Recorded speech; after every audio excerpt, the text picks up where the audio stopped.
निश्चित भाव में देखु ये जो गत 2 दिन 28-29 महाकुंभ रो आमर जो उत्कर्ष ओडिशा महाकुंभ चलीला ए निजे आमर प्रिय प्रधानमंत्री आसी जो ओडिशा को जो भली भाव में बारंबार ग्रस्त एवं तांकर आसीबा परे एई जो उत्कर्ष ओडिशा उद्घाटन कला परे विभिन्न इन्वेस्टर माने आसी पाखापाखि 16,000 रु अधिक 16,000 कोटी रु अधिक 16 लक्ष कोटी रु अधिक एठी इन्वेस्टमेंट करने आग्रह प्रकाश कर जहाँफल कि एमएसएमई सेक्टर रे मध्य अनेक सुजोग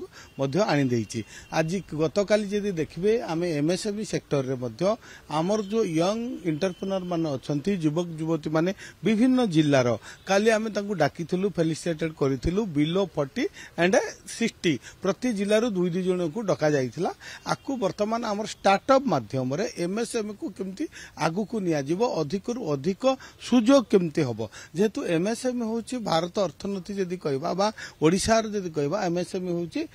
अर्थनीतिर मेरुदंड तेणु एम जिते बड़ इंडस्ट्री बढ़िबो सेतरे एमएसएमई को अनेक सुजोग एवं सुविधा मिल पार और एथिरे अनेक ओडिया युवक युवती माने एथिरे नियोजित हेबे एवं एथिरे कार्य करिवे एवं सुजोग मध्ये अपार सुजोग वर्तमान रहिछि। ओडिशा एक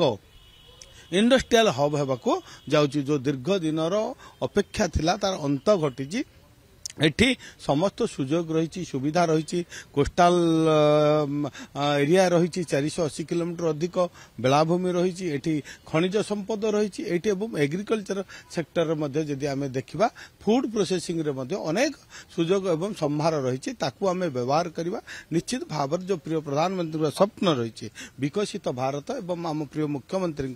तो तादर जो प्रचेषा रही विकसित ओडिशा निश्चित भाव विकसित ओडिशा एवं विकसित भारत गठन हो पार। कहले जे ओडिया पिला निजुक्ति दियो आह्वान कले गोटे सिंहभाग जो अन्य राज्य जो इंडस्ट्री कर ओडिया पिला राज्यर पिला अधिक प्रायोरिटी रोचे प्रधानमंत्री कहीगले ओडिया पिला निजुक्ति दियो तो आगामी समय ओडिया पिला गोटे सिंहभाग निजुक्ति मिल निश्चित भाव में प्रधानमंत्री जो कथा कहते ताहा स्पष्ट जे जो आउरी गोटे कथा कहते प्रधानमंत्री जोटा कि ओडिशा रे रही एटा को राज्य रे नहीं बाहर देशर मध्य देखियो पाने आम ओडिया युवक मान होचंती कठिन परिश्रमी जोटा कि मेहनती एवं विश्वासी एवं अति सरल तेणु तांकू नेले निश्चित भाव में इंडस्ट्री ग्रोथ हम शिल्प क्षेत्र आग को जीव जेहेतु ओडिया युवक युवती मान भीतर दक्षता भरपूर हो रही ताकू आमे उपयोग करवा जो आमर युव संबल रही ताकू नहीं आमे आग को जीवा एथरे एमएसएमई इंडस्ट्री एवं ओडिशार विकास समस्त पूरा जड़ित हो रही आगु को निश्चित भाव में